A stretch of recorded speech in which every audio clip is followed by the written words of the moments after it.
If there's a car heaven, I'm in it.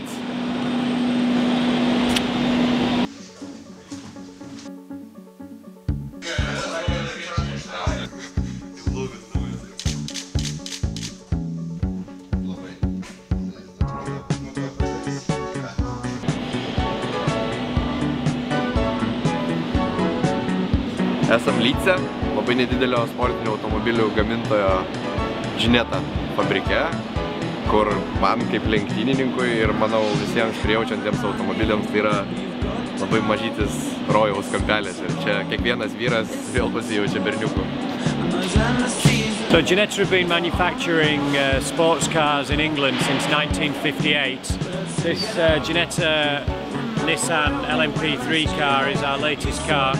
It runs the Nissan Nismo V8, probably about 420-430 horsepower, X-Track gearbox, and it is designed to the latest LMP1 Le Mans prototype crash regulation, so a very, very safe car in its construction.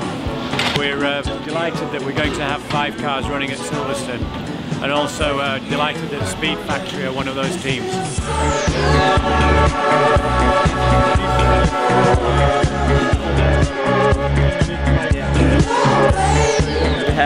We had to have the car yesterday, and we are in the factory now.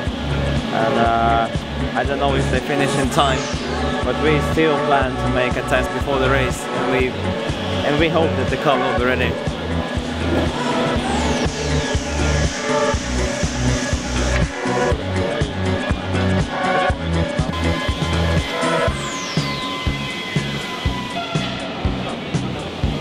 Taip, automobilis labai pasirodė greitas Paul Ricciardo testuose.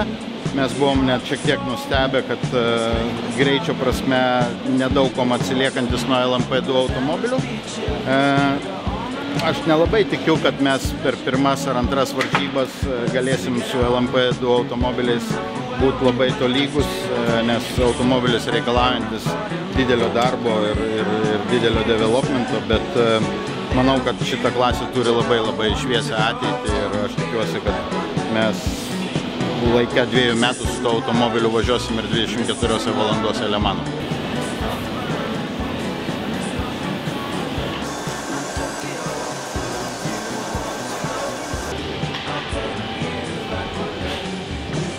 Mes taupėm, jie labai brangiai skaičiavo, tai atsiuntėm brangiausią Lietuvos lipdukų klijuotą,